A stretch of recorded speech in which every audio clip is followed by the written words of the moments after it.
Hello, everyone, and welcome to the Buck Stops Here. I am Catherine Murray. Well, as we know, there's certainly a flurry of economic data points, and in particular, a lot of headlines surrounding tariffs.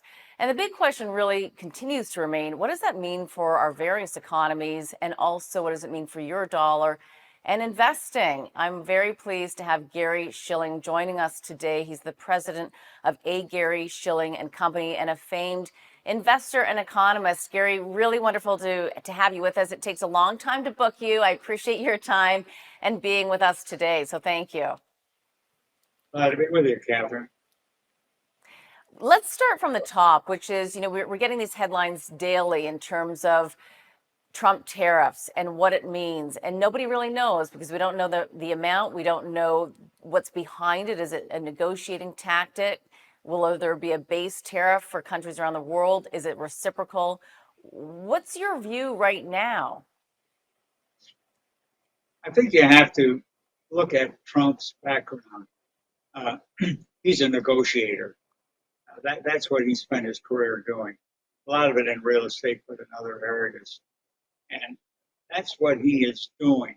I think a lot of the actions, including the threats on tariffs on Canada, Mexico, China, etc., a lot of that is posturing.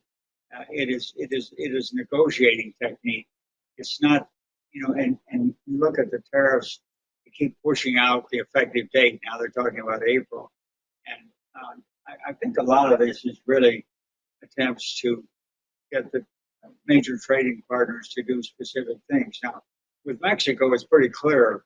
You want to stop the inflow of illegal migrants and also drugs.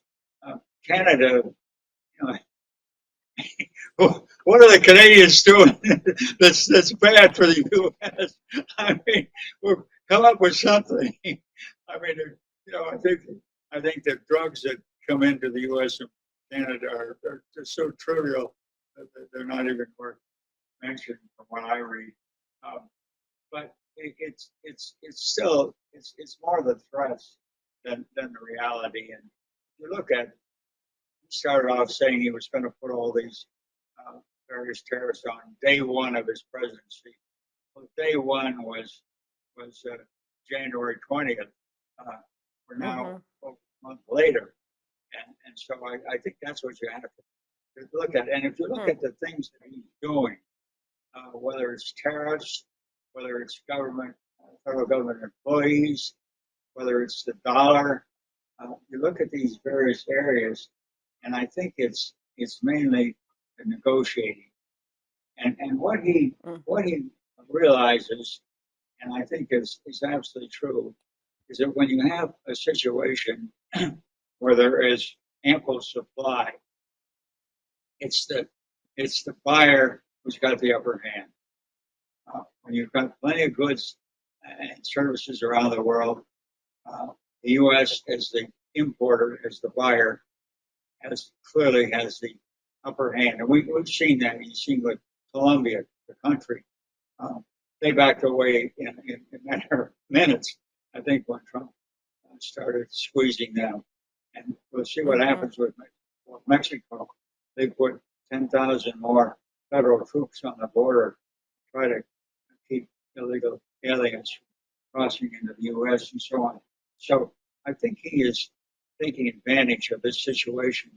That when you're the buyer and there's plenty of supply, the buyer has the upper hand. Do you believe, though, I mean, most people do believe that if you impose tariffs, that you will have inflation? And we've heard from the Fed that there is elevated or sticky inflation. Is that a concern? And is that a reason why he actually might not go through with it and just use it as a negotiating tactic? That's it. I think the assumption is you do. And of course, anybody who's affected yells bloody murder. We're going to have tariffs, it's going to increase our costs and so on and so forth. But there are a lot of other things that happen. I mean, what does this do to shifts to alternative sources of supply? What's it do to demand? Higher prices tend to curb demand. And if you look back historically, there isn't a clear-cut path one way or the other, where you can Hmm. simply say higher tariffs are going to be inflationary. They are in some instances, obviously, but they tend to slow Gary, the I'm going to overall. we'll take a quick break. We'll be right back.